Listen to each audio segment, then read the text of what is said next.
Welcome to the LAAP Speaker Series. I believe I'm good to go, right? If we seem a little confused, it's because we haven't been in a classroom for months. Everyone walked in and was like, "What do I do? Sit down?" What?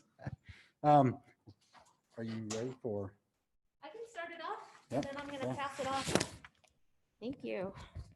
Thank you, Keith. And thank you, Shannon, for being here. And a round of applause to Jordan Goff.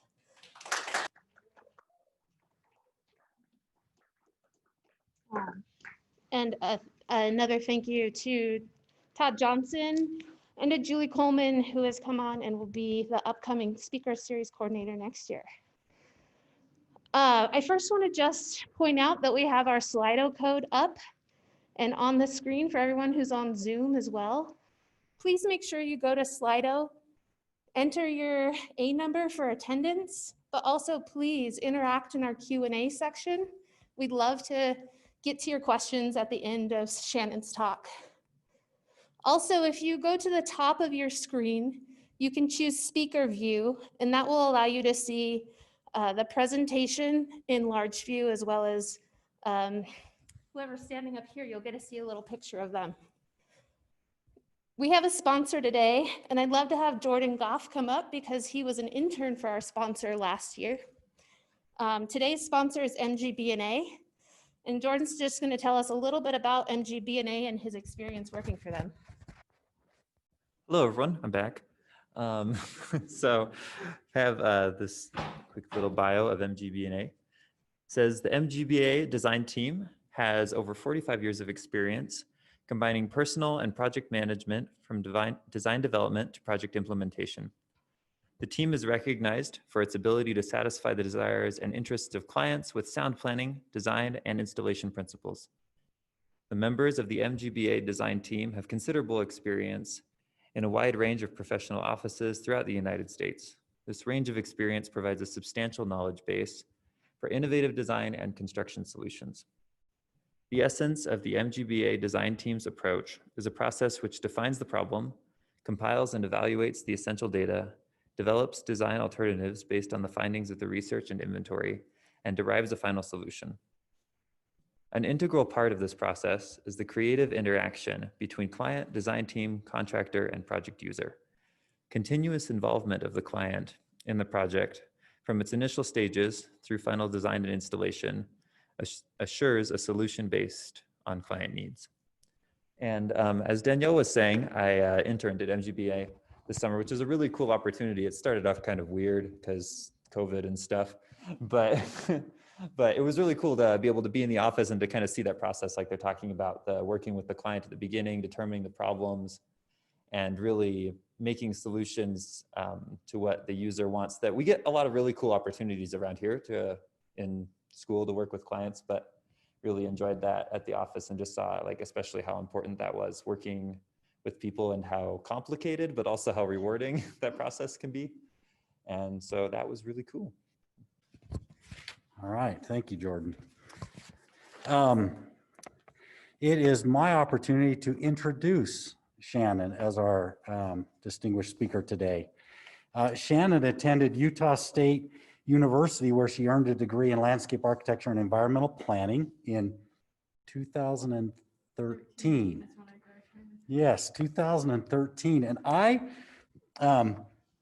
yes, you have to show the next one because this is awesome. Shannon, I was here at that point in time, and I have this wonderful picture of Shannon when you were here. She's the second one from the right, however we look at it. And it was fun to actually look back at. I also have some of the work that you did while you were here. Would you like me to show that as well? So, no, it was wonderful. So we're really excited to have Shannon back. She also earned her MBA at BYU. That's not why we're excited to have her back, but Shannon is presently the Community Development Manager for Sunrise Engineering. She works with communities throughout the West as they make environmental, land use, and infrastructure decisions. She was the author of the San Juan County Resource Management Plan during the designation of the Bears Ears National Monument in 2016, which would have been a massive undertaking. So in 2019, Shannon was elected to the Provo City Council as the youngest ever member and sole female member of the City Council. And we are very grateful for her representation and the diversity that she brings to the Provo City Council. She is currently a board member for LDS Earth Stewardship and the Governor's Rural Partnership Board. Shannon was also recently, this is something we have in common, you were recently recognized by Utah Business Magazine for one of the 40 under 40. I was recognized as one of the 100 under 100. So, however, your recognition is real while mine was imagined. So please join us in welcoming Shannon Ellsworth.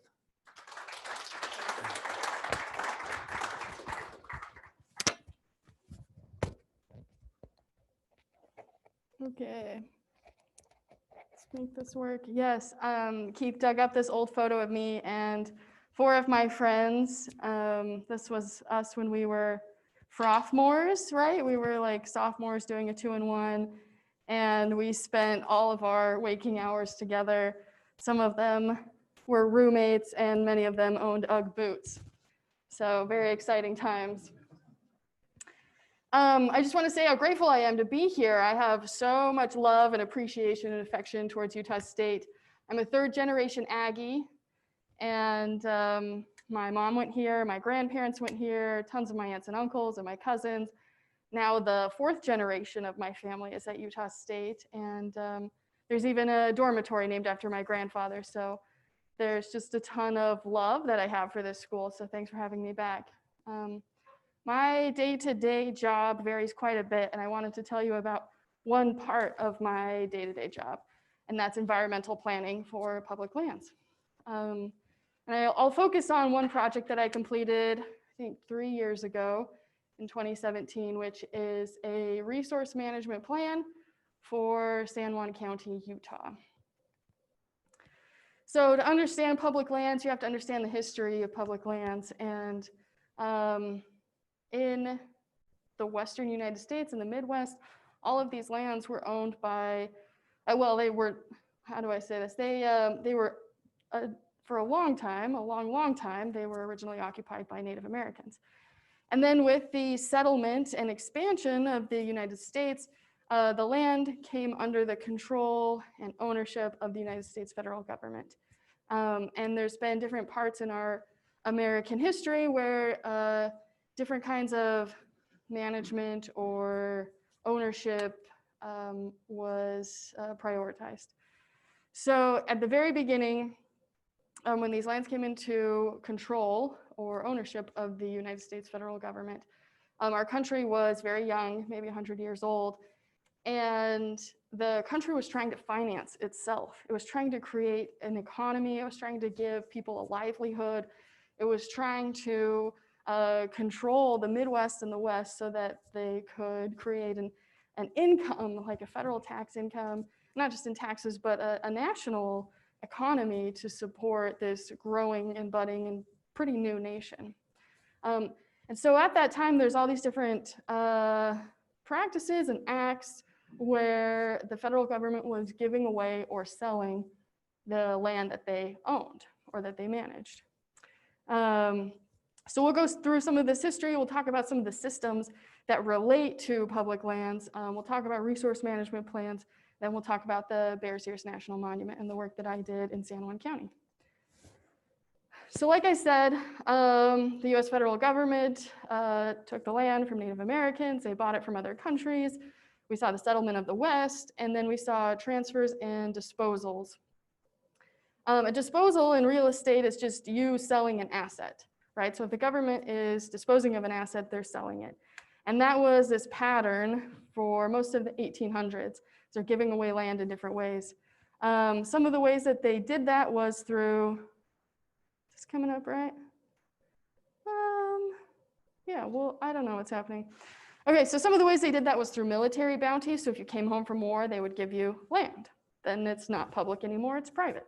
They gave a lot of land to states. That's how Utah State was founded, is because it's a land grant institution.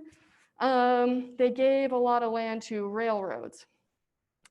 And then we see the settlement of the West, right? Through this disposal, we see different players coming into the West, coming into the Midwest, and kind of modernizing and settling these lands. And with that came the need to manage the land that the federal government still owned. So that's where we get the Forest Service, which was created in the late 1800s, and then the National Park System, which was a way to preserve some of these lands for recreation. And then we also have the National Wildlife Refuge System. Department of Defense owned a lot of land. During World War II, they were doing a lot of testing, a lot of different sites were owned by the military. Native American reservations were created. And then later, one of the last elements to be formalized was the BLM. So this is a picture of public lands in the United States. It's kind of grainy, but you get the idea. And it's a picture that you'll see pretty regularly if in Utah, the legislature is talking about public lands, because it illustrates quite clearly where public lands exist, right? It's predominantly west of the Rocky Mountains. To a lot of folks in Utah, it doesn't seem fair that the Western United States has all this public lands and that the East has none. And it doesn't seem fair that they're managing these public lands in Washington, D.C. People feel like there's this huge disconnect from what you see in your office in D.C. on a computer and what's actually happening on the ground in these far western states. The reason that people think it's unfair that there is so little private land in the West is because of a local economy or a household economy. If they had the ability to own these lands or have some more local control of this property, they might be able to create a different kind of economy for their community, which is what's happened in the East and the Midwest. But where these are not locally owned and not locally controlled, they have very little ability to influence or change what's happening on these lands that are in their backyard. So that creates a lot of frustration. The work that I did in San Juan County and in a number of other counties for my job starts with the Utah Legislature. It starts with this map. The Utah Legislature thought that it would be a good idea for Utah to take control of these federal public lands. And they thought, in order to get to that point, what we need to do is have plans to manage the land. If we have these plans to manage the land, then we can show the feds that we're ready to take control. So the Utah Legislature gave money to all the counties to create a plan that says, look, when and if we get these public lands, this is how we would manage them. And it's a very complex process. The federal government creates what's called resource management plans, which is also what the legislature wanted the counties to create. And those resource management plans at the federal level cost sometimes millions of dollars. They take multiple years, and there's a lot of science that goes into them. And they make these management decisions, right? Usually there's a bunch of research, then they come up with alternatives. They understand the implications of those alternatives, and then decisions are made. So the Utah Legislature wanted to kind of mimic that. But there's so many different elements that go into a resource management plan. It's not just environmental. And that's what's really hard in environmental planning, is it's not a kind problem with fixed rules that don't change. It's a wicked problem.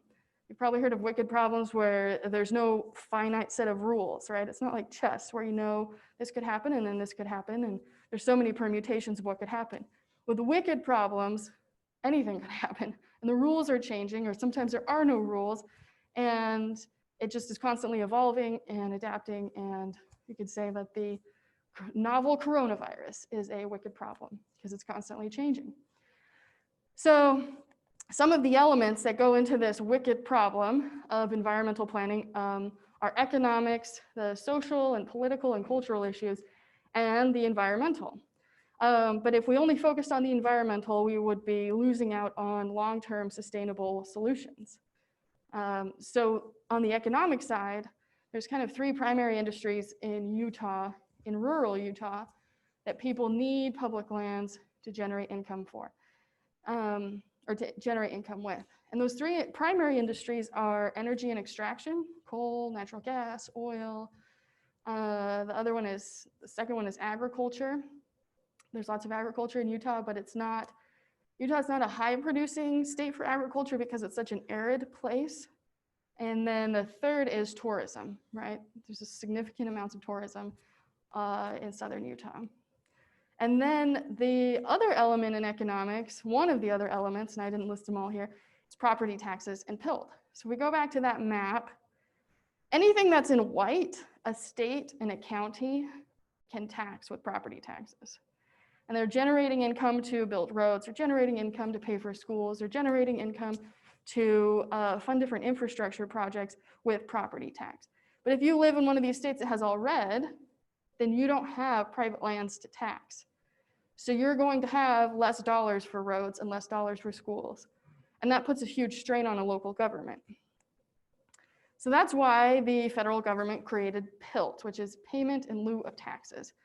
So if you live in one of these counties that's red, then you will get a PILT payment. And a PILT payment is, here's some money. We've come up with this equation where you, Wayne County, Utah, get this money because you don't have very many private lands to tax. So to supplement you in your taxes, we're going to give you this extra money. Now, most of the counties in Utah, I think all of the counties in Utah and other Western states, don't feel that PILT is adequate.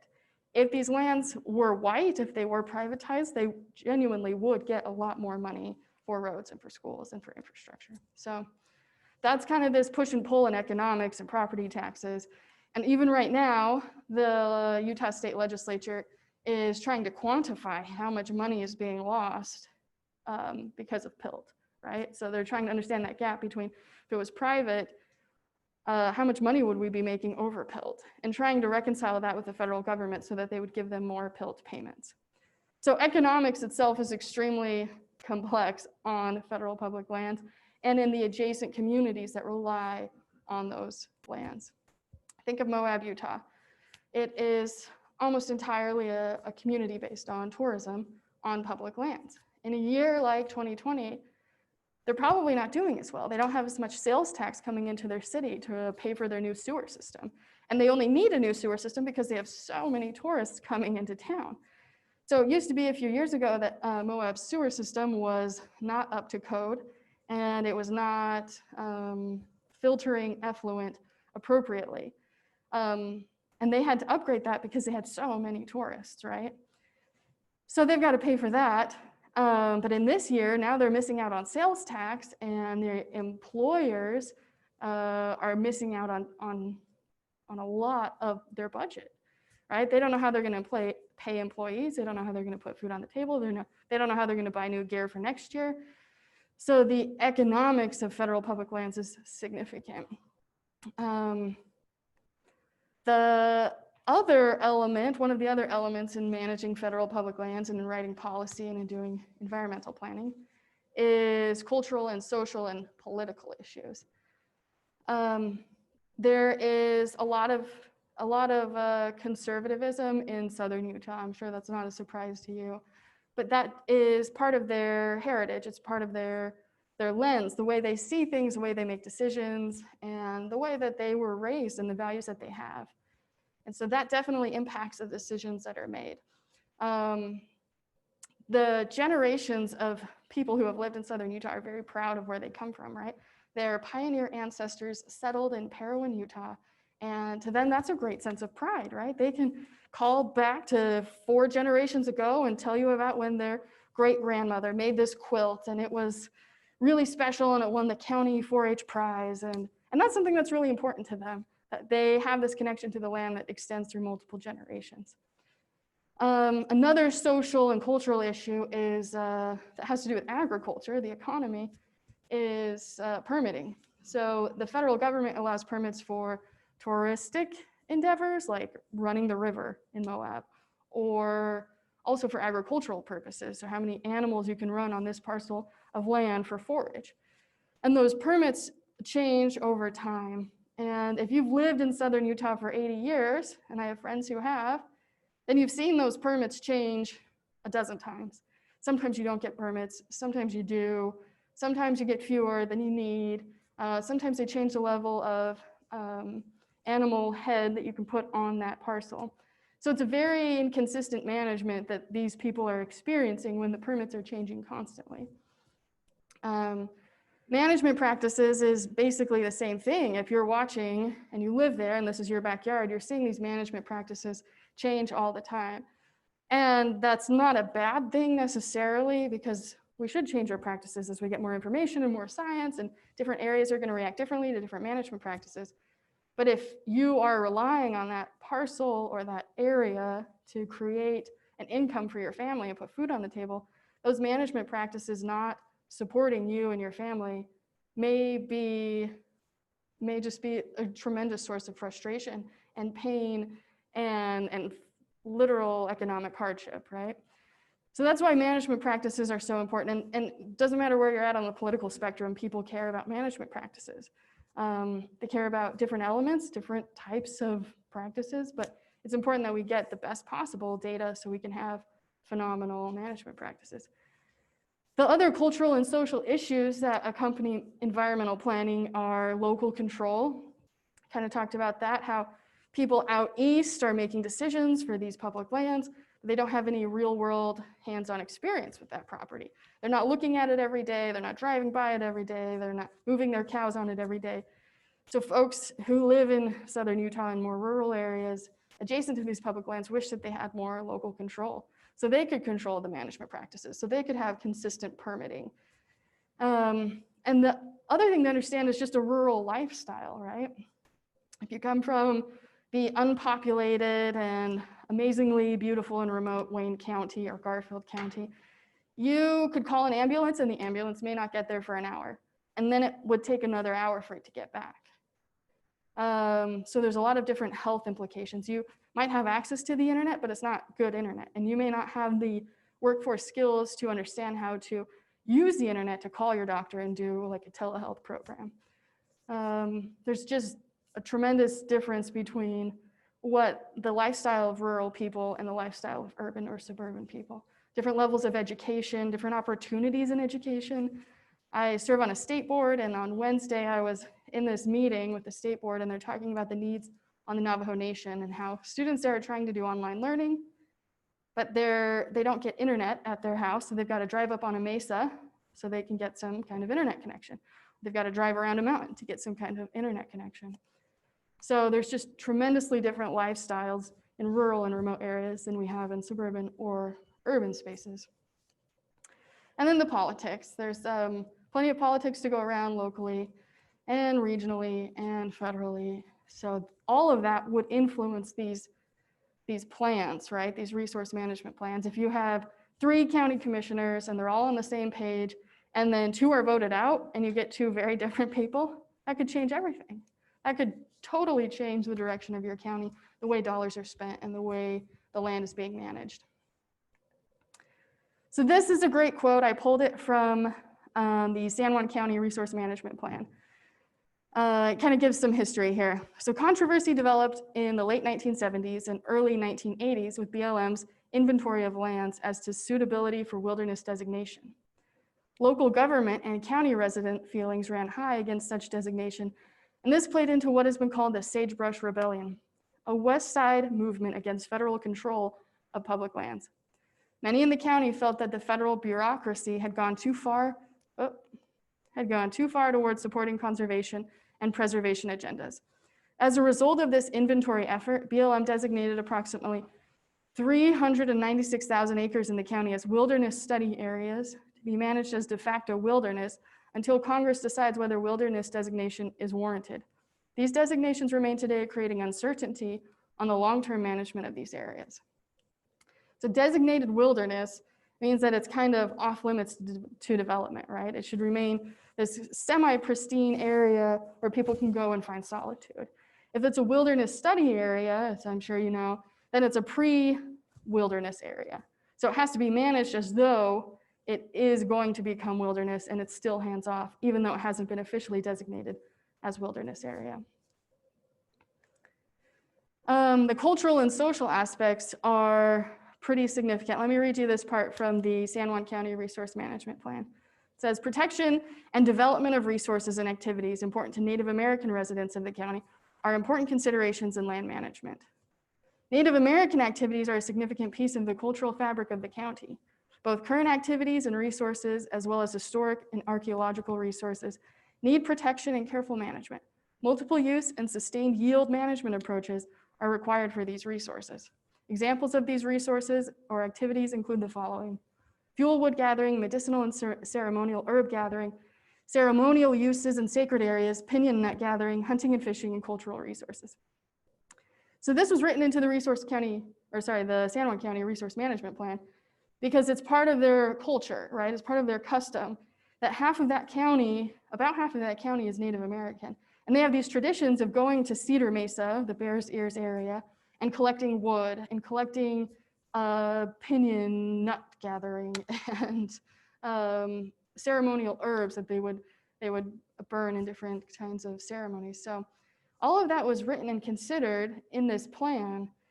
The concern that we'll talk about later is that would this be somehow limited if a national monument were designated over the top of this sacred Cedar Mesa?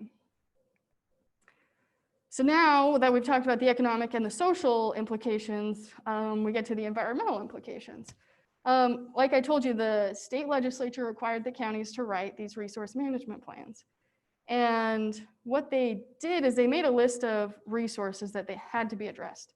They forgot some, and there's some overlap in a couple of them. But this is all of the resources that every county in Utah had to write policy for. They had to write findings, objectives, and policy. So it was a tremendous endeavor. It took, I think the legislature initially only allotted about 12 months for it to be accomplished, and then everyone complained and they're like, okay, we'll give you 24 months or something. But this equates to over 100 pages of policy per county.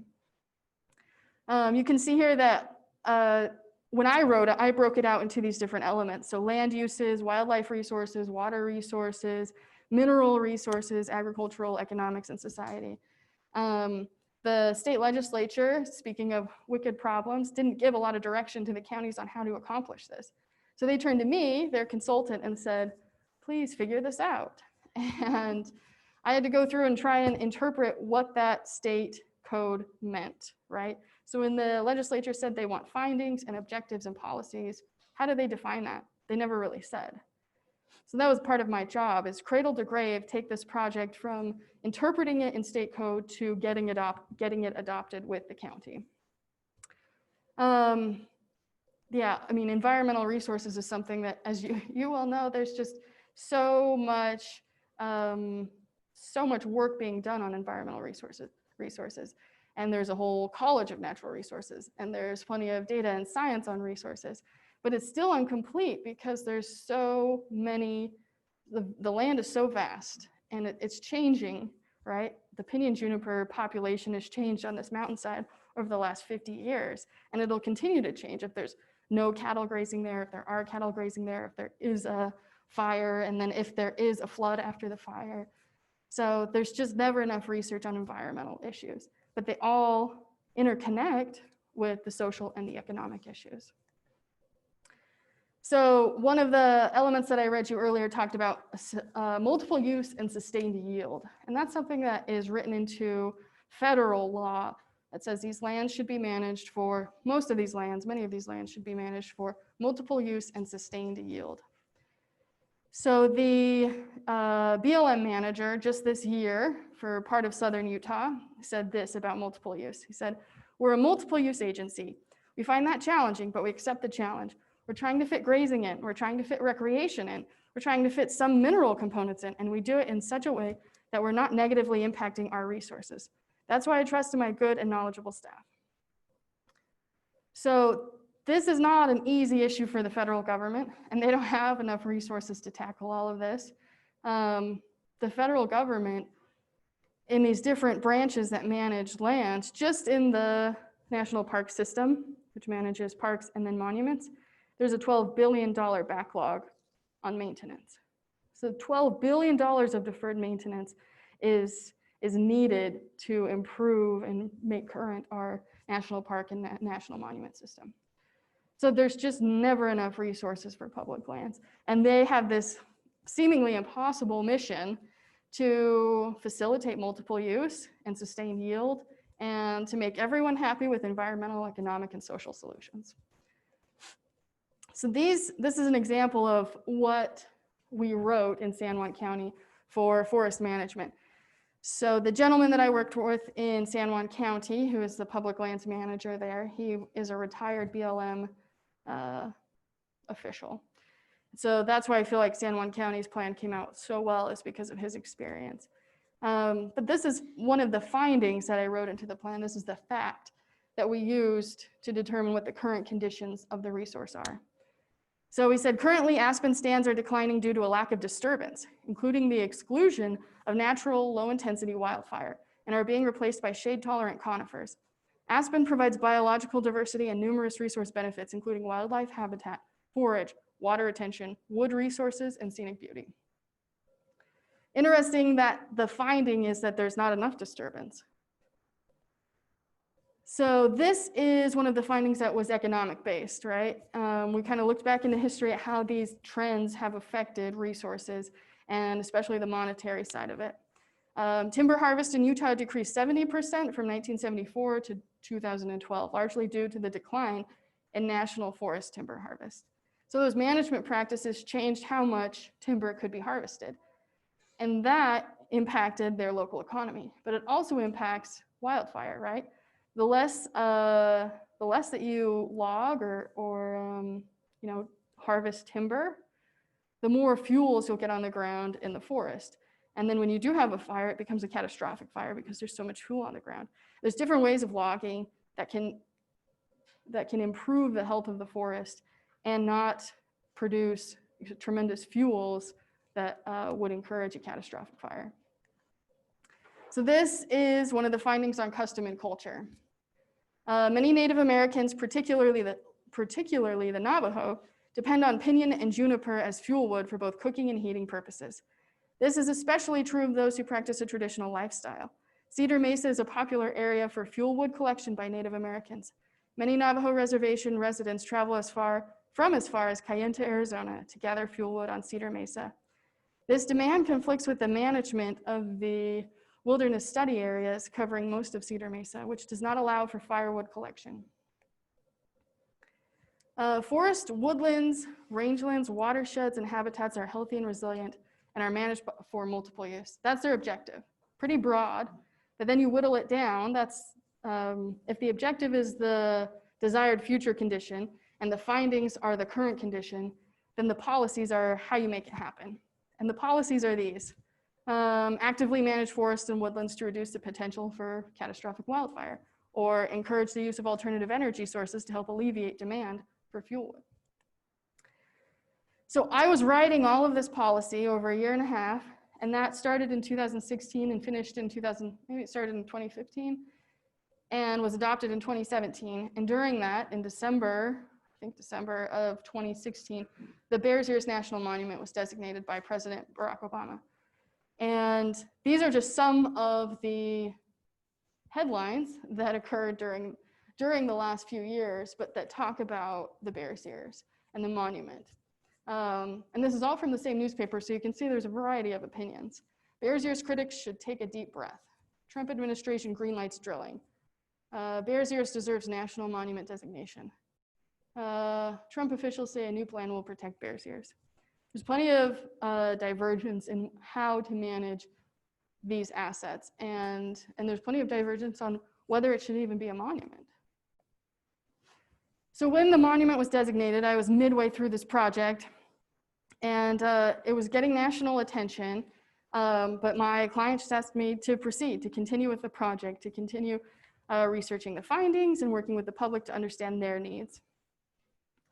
The monument was designated by President Obama under the Antiquities Act, which gives a president unilateral control to designate monuments. The Secretary of the Interior was Sally Jewell, and she visited the area to understand more about that land before it was designated. The 2016 monument was 1.3 million acres, which is the same size as Utah County. Cache County is almost half the size of that monument. So it's a tremendous monument. The original monument was huge. 2017, as you well know, President Donald Trump changed the boundaries of the monument to only 200,000 acres. And like I said, all of this is going on while there's still a $12 billion backlog in the national park system. So to me, when I research all of this and I understand this, I say, we can't take care of the public lands that we have designated as national monuments. Why are we adding more to our mortgage, right? So we're promising the public that we'll take care of this amazing new monument, but we don't have the money to take care of the ones that we've had for 100 years. So it seemed like an empty promise, and honestly, I think that all promises to protect federal public lands are empty until we put the funding behind it. So I have these two maps. This one on the, what's my right, your left, is the outline of the original Bears Ears National Monument. And on the right is a map that came out of the Resource Management Plan, and it shows you where the wilderness areas are, wilderness study areas, and lands with wilderness characteristics. And what I didn't realize until after the fact is how much these two overlap, and that the boundary for the monument encompasses like 90% of this. So this is when I overlaid them. And I'm not a GIS genius, honestly, so this is in design, forgive the poor graphics. You can see how similar they are, and I'll show you with the mouse. This area right here, and this area right here, right? That's inside the monument. And then you come out, and then you're back in the monument. All of this brown line is the monument, and it follows most of these designated wilderness or wilderness study areas. So it wasn't necessarily that these lands were specifically important because of their cultural, Native American and cultural values, which is why the Antiquities Act is typically used just to preserve and protect Native American artifacts, but it more overlays and lines up with these wilderness areas. So this is another map. Again, the one on the left is the monument, the original monument, and the one on the right shows you land uses. So everything in yellow is managed by the BLM. And then the green is Forest Service land, and the dark green is designated wilderness. And then when we overlay them, you can see how much those boundaries overlap and line up. So it's really interesting that this is how they drew a 1.2 million acre monument. There's a lot going on there. So the Bears Ears National Monument, like I said, it was reduced in size to about 200,000 acres by the Trump administration. But these are all people that I can't say I worked with President Obama, I didn't, but I did have the chance to meet Sally Jewell, the Secretary of the Interior, after the fact. But these three people up top were the 3 county commissioners who were guiding the resource management plan, and their culture and their social customs and the economy of the county, as well as the environment, really impacted their desired future conditions for this resource management plan. And 2 of them are Republicans, 1 of them is a Democrat, 1 of them is Navajo, and all of them were in unison on opposing the designation of the Bears Ears National Monument. So there's so much nuance in local issues, right? We can't just assume that all Republicans want this and all Democrats want this and all white Americans want this and all Native Americans want this. There's just so much nuance, and they have different reasons for wanting what they want. So it's important that when we do our work as environmental planners, that we understand all of that nuance and create sustainable solutions. So through all of this and managing all these political issues and social issues and economic issues and environmental issues, there's 3 important lessons that I would transmit to you, and that's that we should look for people's interests over their positions, right? Your position might be, I don't want a monument, but your interest might be, I want to put food on the table, and I can't do that if I can't run my cows on this parcel of land. So truly your interest is household economics, right? To keep your kids fed, keep their backpack full of pencils and keep their clothes clean. But you can't accomplish that with the certain management practices that existed, or you felt you couldn't. So that's why it's important to ask people why and really ladder up to understand their interests and not just their positions.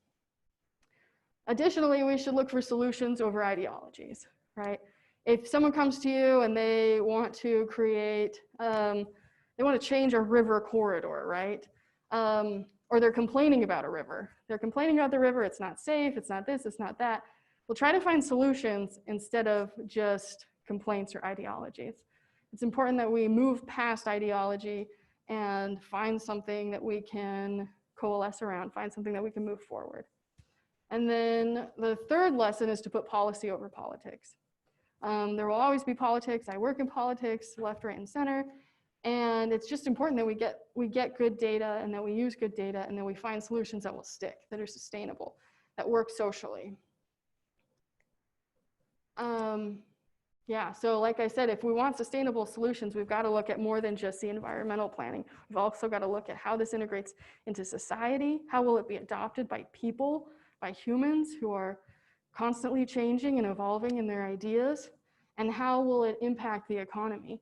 How can it improve the economy, right? An environmental solution that doesn't consider these other elements will not be sustainable and it won't have the resources to move forward. I did want to take a minute to talk about my friends, actually, the ones that Keith showed earlier. I want to tell you just a little bit about networking. So I'm going to see if my friend was going to call in. I don't know if Rachel Lingard is watching. Somebody let me know because she was going to visit. I'm here, Shan. Can you hear me? Yes. Hey, Rachel. I'm so glad you're here. Yeah. Hello, So- Utah State. Yeah. So Rachel is in Utah right now, but she works in Portland. And I just want to tell you guys about networking because someone asked me what the secret sauce to my career has been, and it is relationships. So Rachel, why don't you tell us about how relationships have improved your career? Well, I mean, there's a lot I could say about that. I guess, networking is really important in professional practice. Not only to find a position in landscape architecture, because it's kind of all about who you know in some ways, but also like when you're practicing in landscape architecture, most of the work that we do involves collaboration with, all different kinds of professionals. So we work with architects, civil engineers, mechanical engineers, and developing strong working relationships with other professionals really helps open the doors for you on future projects. So, you can be an excellent designer and be amazing at that, but if you're not a good team player, if you're not reliable, and if you don't have integrity in the work that you do and accountability, then people won't want to work with you. So, when I think of networking, I think of it's all just about relationships and making sure that you're maintaining strong relationships. So an example of that I've had recently is I'm working in Portland now for Mayor Reed. We do a lot of institutional work. I work on a lot of K through 12 schools right now. But before this position, I was in Washington, and I worked with an architecture firm in Seattle on a community center there. And we had a great relationship. The project went really well. The architect was very happy with the design work that I did and the construction review that I did. And so when I changed firms and moved to Oregon, they actually tracked me down and reached out to me to see if I would like to team with them on a project they were pursuing in Oregon. So, it was kind of unexpected since they're in another state, and you really just never know where your next job is going to come from and where opportunities will come from. So just trying to maintain strong relationships and make sure your reputation is really strong is important, because it'll open up doors for you. And it's been really nice at my new firm to be able to say, hey, like, not only am I a doer, I can do the work, I can complete the tasks, but I'm also a seller. Like, I do good work and people will come to work with me again because of my reputation. Yeah, that's awesome, Rachel. So Rachel and I went to school together. You saw that picture of us earlier. And 11 years ago last week, we were in our rec planning class, and we went to Southern Utah to Grand Staircase National Monument to plan trailheads. And just last week, we recreated that trip, and 3 of us women went down, and we just went to all these great sites in Grand Staircase and reminisced about our experiences at Utah State. But I think it's important because the two women that I went with, Rachel and our friend Liz, we've all gotten each other jobs, like in some way, right? So like one time I got Liz a job, and then later she told me about a job, and Rachel told me about a job and got me like one of my first jobs. So those relationships that are sincere are really invaluable. They're really invaluable. And they'll stay with you long-term throughout your whole career if you take care of them, if you follow up, if you're a good friend. So Rachel, anything you want to add? No, I think that's spot on. You know, it's just like relationships that you have, like personal relationships. You know, you want good friends, you want people you can trust and rely on. Kind of similar in the professional world. You want that same level of care and quality from the people that you work with. You want to have strong people that you can rely on and team with when exciting projects come up. Yeah. And even though Rachel and I are kind of in different parts of LAEP, right? She's a designer. She is a professional landscape architect, and I'm a planner, and we do different things, but that doesn't mean that we can't share information with each other and learn from each other and help each other in our careers. And so, yeah, she's a cool friend. You guys should all have cool friends like Rachel. So, thanks, Rach. Yeah, no problem. Yeah, so that's just, I wanted to put in a plug for networking, learn how to do informational interviews, work with the Career Services Center, talk to your aunt's friend who's a landscape architect or owns an architecture company, go to professional conferences, follow up with people and be genuine.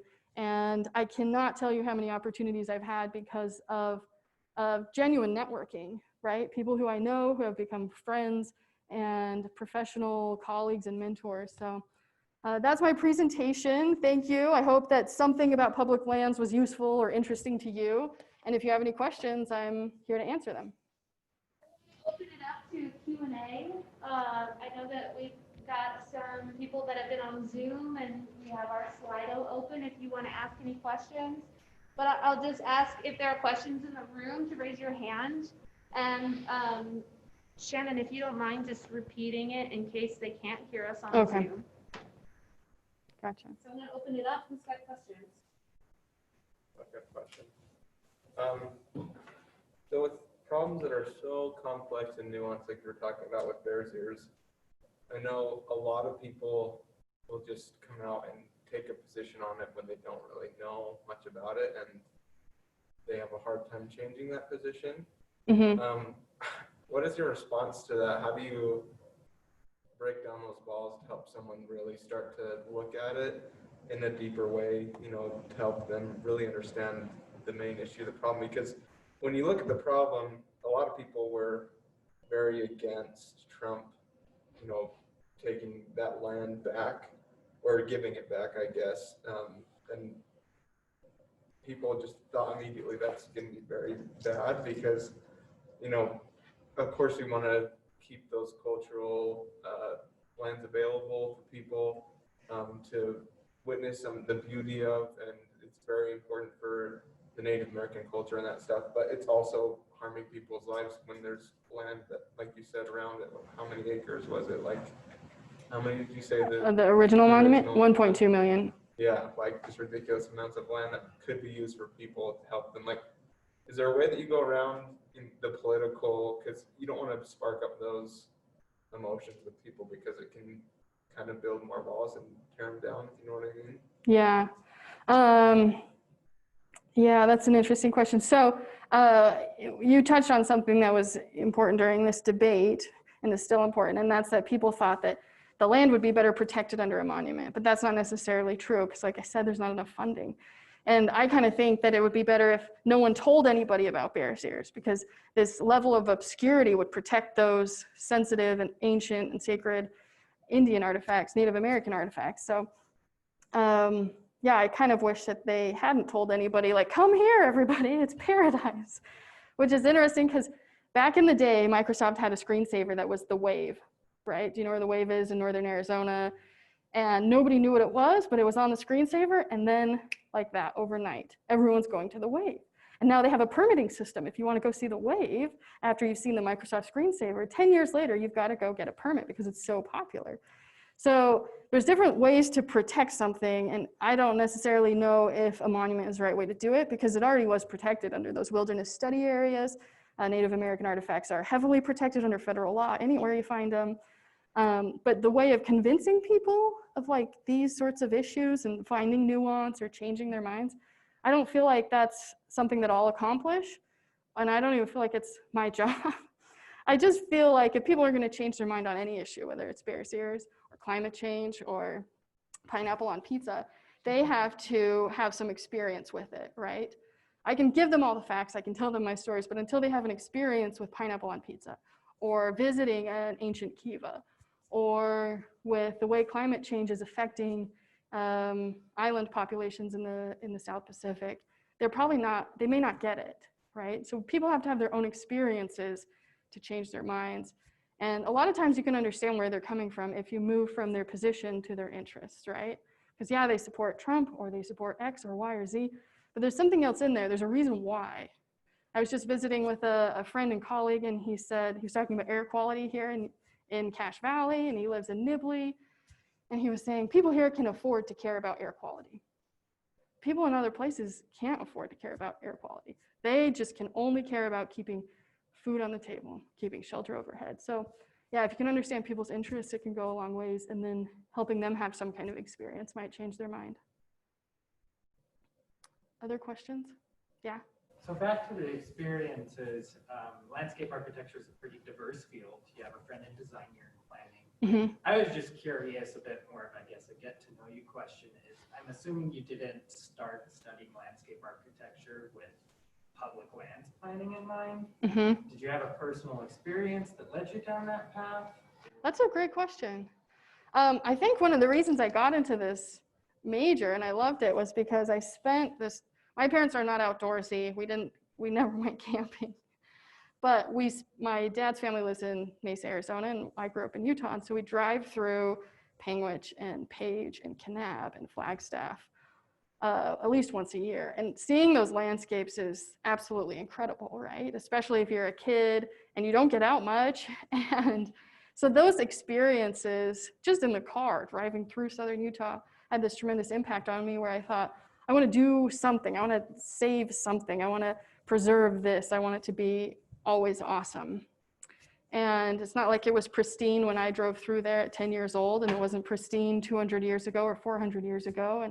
And no land is, totally pristine in this kind of romantic way that we think it is. But yeah, it was those experiences where I was like, this is really incredible. What could I do to work in these places or to work on these places? So yeah, thanks for asking.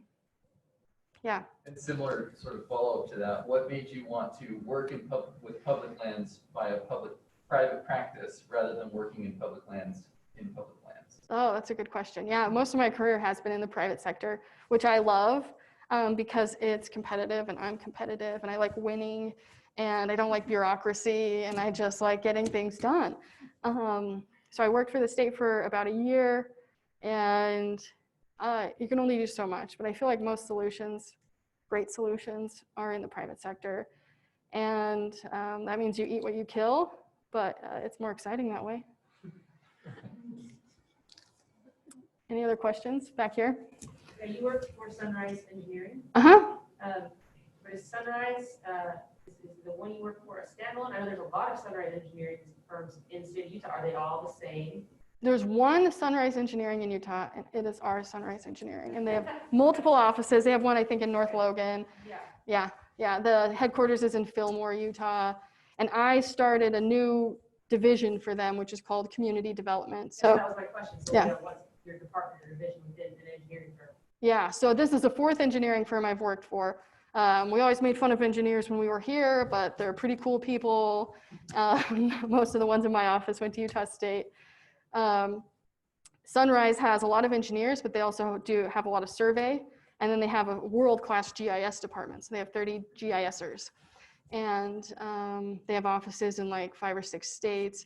They do a lot of natural gas lines. They do municipal and county infrastructure.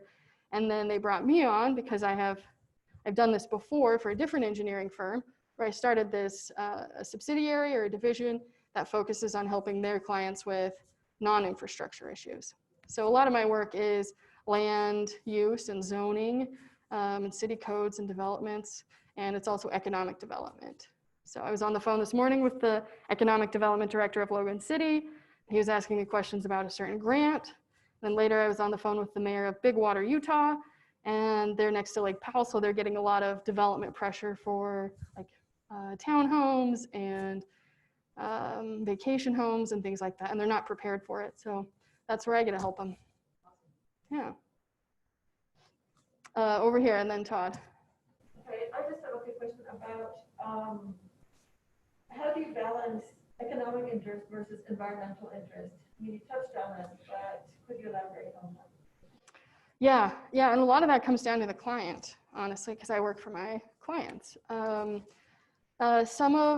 Depending on the project, depending on the agency I'm working for or the client, they'll have different priorities. So if I went to work for like state institutional trust lands, they might want to prioritize the monetization of their property because their charter, their whole objective is to create money on the lands that they have to give to the trustees. And the trustees are school kids, right? So they have this like overall objective to monetize their property and give that money to school children and public universities.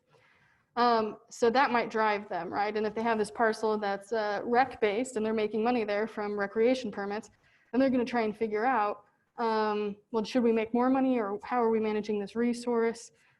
Would it allow more permits for river rafting? So it really depends on the client. In a perfect world, we could balance all of these things perfectly, but yeah, if I had a different kind of client, like a nonprofit, then it might be really environmentally oriented. So it totally depends on the client's objectives. Todd. Really good work. You know, a lot of people that present these kind of projects go into a great level of detail and complexity, which we all know is there. But to clearly lay it out as you did is really commendable. An observation about the base of your power for someone that's so young and who sees things with such clarity. You're at the intersection of a lot of different things. You're at the intersection of engineering and planning and design, which is normally, you know, it's not opposing, but it's definitely an intersection. You're at the intersection of business and design. You're at the intersection of public lands and the politics that surround that whole thing. You seem to make hay at the intersection. And so what attracted you to the intersection point, and how do you leverage clarity out of those opposing viewpoints? That's a good question, and I don't know if I have an adequate answer. I'm reading a book called Range that talks about, you know, why you should have a lot of breadth in a world that has a lot of specialty. And in that book, they talk about kind problems with, you know, fixed permutations and rules, and wicked problems that are constantly changing. And I like wicked problems because I like nuance and I like research and I don't want to solve the same problem twice. So I guess that's why I'm attracted to these kinds of somewhat conflicting or intersectional issues, because, you know, this particular intersection hasn't been solved before. So let's try and find some solutions there.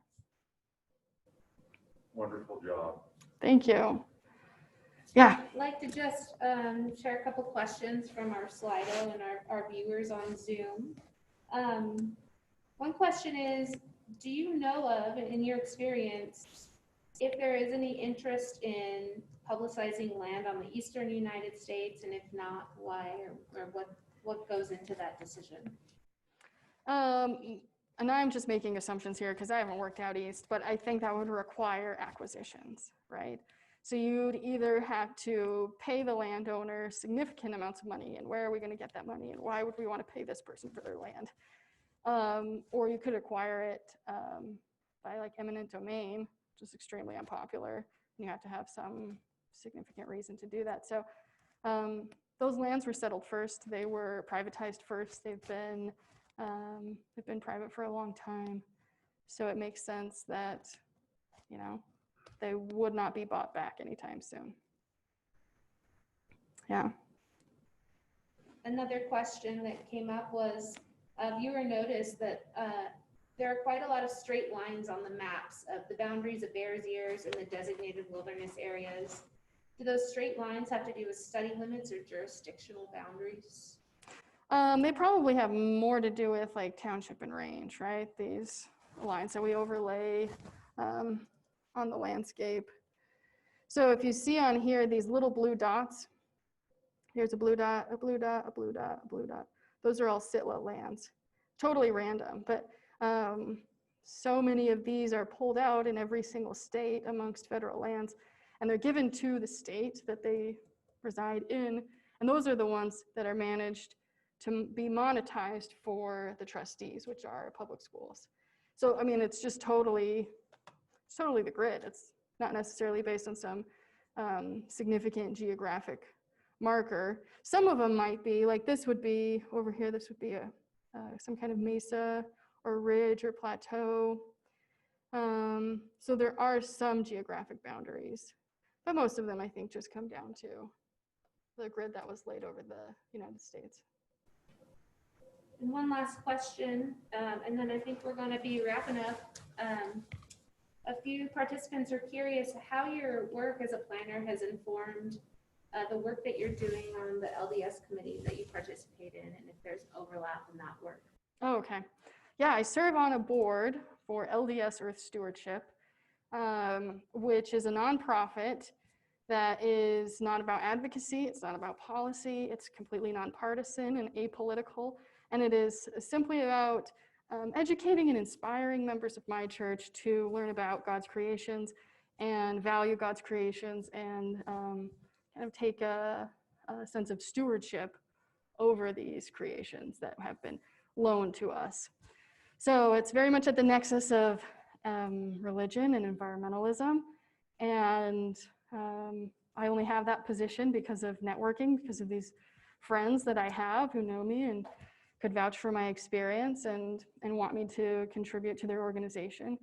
I don't think that my planning work applies as much because these guys are like environmental planners, or I'm sorry, they're environmental lawyers and environmental scientists and political science PhDs and like just many different things. They're mostly academics, so they're smarter than me, but I can bring to that board a sense of business and marketing and HR, and I think that's contributed a lot to that organization. But yeah, I'd encourage you all to volunteer, work with various organizations, nonprofits or professional organizations so that you can get more experience and meet new people. Some of the experiences I've had because I've been a member of this board have been remarkable. I got to visit with Sally Jewell and a gentleman who's a leader in my church, Elder Todd Christofferson. And I wouldn't have that if I weren't volunteering and connecting with people. Let's give Shannon Ellsworth one more round of applause.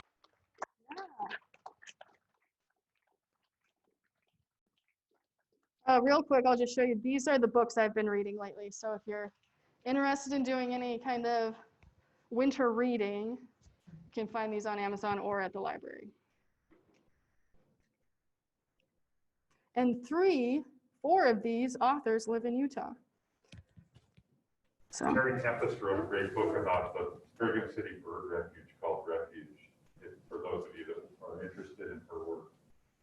And she was the keynote speaker at the National ASLA Really? conference in 2000, whenever it was in Salt Lake.